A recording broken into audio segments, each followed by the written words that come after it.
नमस्कार, आप देख रहे हैं बहुजन शक्ति न्यूज।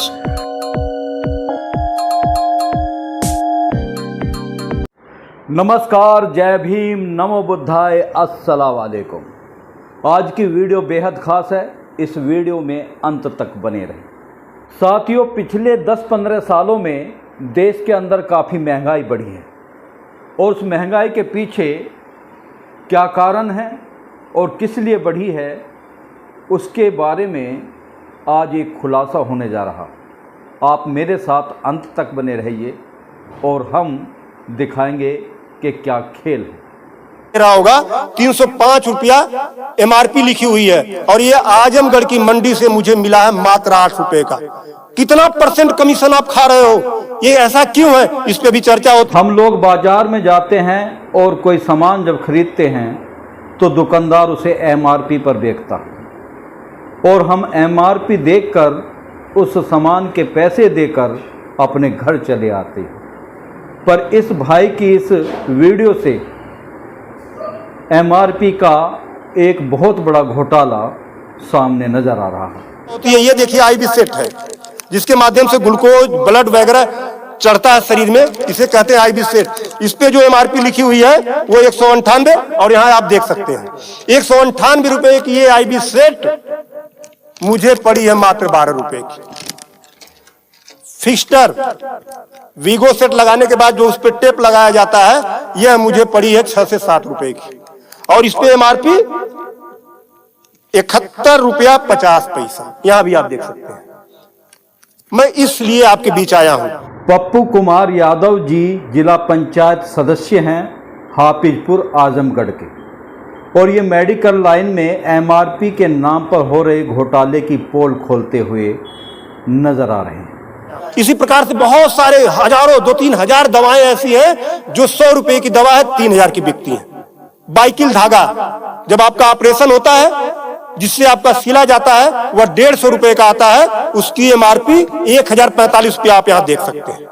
उसी प्रकार से लंग एक्सरसाइजर 150 रुपए का आता है जिसका प्रिंट रेट है 690 रुपया। बुखार में जो पैरासीटामॉल की जो बोतल आती छोटी सी वह 50 रुपए की आती है और उसकी एमआरपी यहां आप देखें एमआरपी 522 रुपया है। एमआरपी का ये खेल मेडिकल लाइन में नहीं सभी क्षेत्र में हो सकता है, क्योंकि पिछले 10-15 सालों में इतनी महंगाई बढ़ी है कि व्यक्ति की कमर तोड़ के रख दी गई है। कमर की बेल्ट जो 100 रुपए की आती है उसे 500, 600, 700 रुपया प्रिंट। और तो और जब किसी की हड्डी टूटती है तो जो राड पड़ता है, राड अधिकतम रेट राड का 500 से लेके 1500 रुपया तक, अलग अलग वैरायटी है, 500 से 15 तक, लेकिन आपको 5000 से 20,000 रुपया 25,000 रुपया चार्ज किया जाता है। आपके दिमाग में आ रहा होगा कि अरे भाई डॉक्टर लगा रहे हैं तो उसको शायद कोई सोच भी नहीं सकता कि जो ये भाई खुलासा कर रहा है क्या इतना बड़ा भी घोटाला हो सकता है। क्या इस देश के लोग इतना गिर भी सकते हैं कि वो आम आदमी की कमर तोड़ के रख दे। इस भाई की इस वीडियो से ये प्रतीत होता है कि आदमी कितना गिर चुका है। वो अपने फायदे के लिए किसी भी हद तक जा सकता है। देखिए, डॉक्टर जब आप अस्पताल में भर्ती होते हैं तो बेड चार्ज अलग, नर्सिंग चार्ज अलग, जांच की फीसें अलग, वो सब चीजें करने के बाद 1500 रुपए की चीज खरीद कर आप 20-20 हजार का बेच रहे हो। तब मैं आपके बीच कहने आया हूं कि साथियों, उसी प्रकार से बहुत सारी दवाई हैं। 100 रुपए की दवा, एक दवा मैं देखा, ला नहीं पाया उसको, 100 रुपए की दवा, उसकी एमआरपी 2000 रुपया लिखी हुई थी। हजारों दवाइयां हैं आपके साथ, आपको लूटने का काम कर रहा। आखिरकार इस छल के पीछे कौन है? कोई आम आदमी तो होगा नहीं, या तो सरकार में बैठे हुए दलाल होंगे या वो उद्योगपति हैं जिन्होंने सरकारों से मिलकर इस तरह की साजिश रची है। इन सभी के सामने तो आज बड़े बड़े डकैत भी फेल नजर आते हैं। रहा है। मुद्दा ये नहीं है, मुद्दा ये नहीं है कि इस पे 305 का प्रिंट छपा हुआ है। मुद्दा ये है कि इसे छपने किसने दिया, जिसे हमने चुनकर भेजा, क्या वो दलाली खा रहा है, कमीशन खा रहा है? 8 रुपए की चीज 305 रुपए का प्रिंट वो छपने क्यों दे रहा है? ये चोरी से थोड़ा ना बिक रही है, खुलेआम बिक रही है। तो ये जिम्मेदारी सरकार की है। इसी देश की जनता MP, MLA, विधायक, मंत्री बनाकर जनता नेताओं को पार्लियामेंट में भेजती है और उन नेताओं से विश्वास करती है कि वो देशवासियों के साथ कोई छल नहीं होने देंगे, कोई कपट नहीं होने देंगे, उनके इंसाफों की लड़ाई लड़ेंगे, उनके अधिकारों की लड़ाई लड़ेंगे। पर ऐसा होता नहीं। खुलेआम MRP डालकर प्रोजेक्ट बिकते हैं और आम आदमी सरकार के भरोसे MRP देकर अपनी गाढ़ी कमाई, अपनी मेहनत की कमाई को उन दलालों को सौंप आते हैं जो लोग MRP के नाम पर दलाली करने का काम कर रहे हैं। इसलिए मैं कह रहा हूं कि आइए, और ये मुद्दा किसी सपा, भाजपा, कांग्रेस, किसी नेता का थोड़ा ना है। ये भारत के 140 करोड़ जनता से जुड़ा हुआ मुद्दा है। आपको आगे आना होगा और आगे आने के लिए आपको इस वीडियो को अधिक से अधिक शेयर करवाना होगा, अधिक से अधिक लोगों को बताना होगा। इसलिए नहीं कि मेरा ये प्रचार हो जाएगा। सभी से पूछना चाहता हूं, पप्पू कुमार यादव जी जो ये आवाज़ उठा रहे हैं, क्या ये लड़ाई केवल पप्पू कुमार यादव जी की है? इतने बड़े घोटाले की लड़ाई क्या देश के प्रति एक नागरिक की नहीं है? ये लड़ाई हमारी नहीं है, ये लड़ाई तुम्हारी नहीं है, ये लड़ाई हम सब की है। और अगर इसी तरह से देशवासियों की गाढ़ी कमाई लुटती रही तो गरीब अमीर का फर्क आपको साफ नजर आएगा। ऐसा कुछ नहीं है। इस मुहिम को जब ये वीडियो शेयर होंगे, सोशल मीडिया एक ऐसा प्लेटफॉर्म है जिससे सरकारें हिल जाती हैं।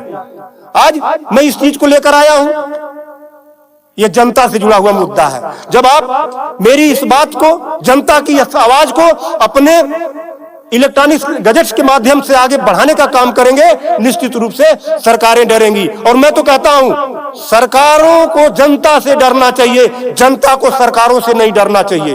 तब मैं सरकार को जनता से डरना चाहिए, जनता को सरकार से नहीं।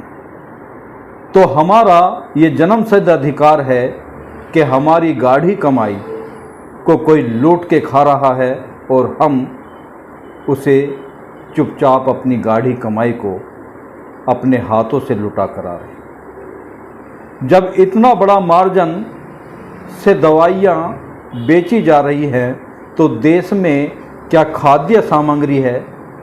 आप देखना, आप जानते हैं रातों रात जो 400 का सिलेंडर आया करता था वो 1200 रुपये का हो गया।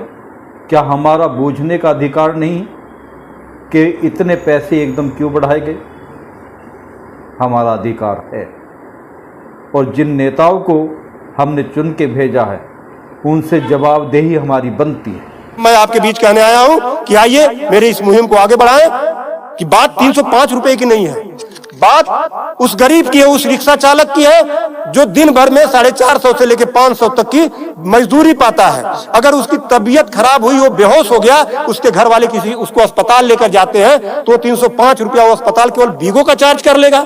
ठीक, आज देश के आम आदमी से शिक्षा, स्वास्थ्य, रोजगार दूर हो चुका है और इसके पीछे छल कपटियों की और इसके पीछे उद्योगपतियों की माफियागिरी है। और इसकी बदौलत ही आज इस देश के आम आदमी को शिक्षा, स्वास्थ्य, रोजगार नहीं मिल पा रहे। और जिन सरकारों को आम आदमी अपने मत से चुन के भेजता है वो अपना दायित्व नहीं निभा पा रहे। तो क्या इस देश का आम आदमी इस तरह से लुटता रहेगा?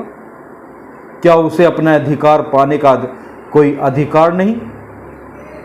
ऐसी काला बाजारी रुकनी चाहिए।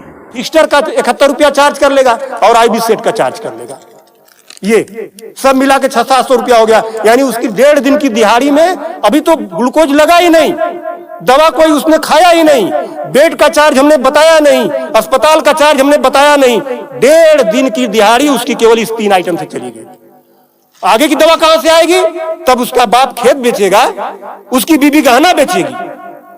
इस तरह का लूट खसोट। और मैं तो कहता ये अकेला मामला एमआरपी का ही नहीं, इस देश में कालाबाजारी, मिलावटगिरी, धोखाधड़ी और सरकारी विभागों में धांधलेबाजी और रिश्वतखोरी, इस तरह के देश में काफ़ी मामले पनप रहे हैं। अगर ऐसे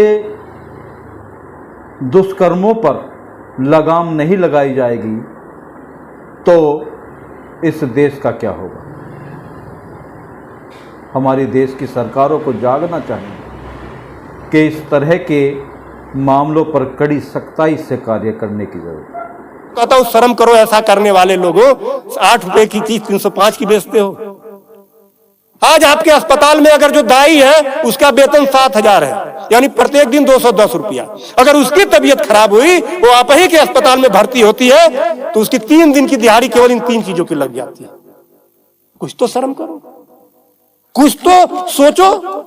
स्वास्थ्य, शिक्षा, सेवा का क्षेत्र है, लेकिन आपने। मैं धन्यवाद अदा करना चाहूँगा पप्पू यादव जी का, जिन्होंने देश के सामने इतनी महत्वपूर्ण बात को रखने का काम किया।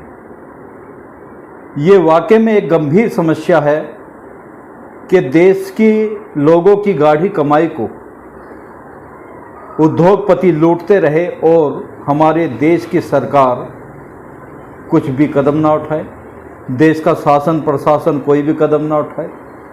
ये तो गलत है। जब तक हमारे देश की सरकारें ऐसे दुष्ट लोगों के खिलाफ सख्त से सख्त कार्रवाई नहीं करेगी, तब तक इस देश की आम जनता को इंसाफ नहीं मिल पाएगा।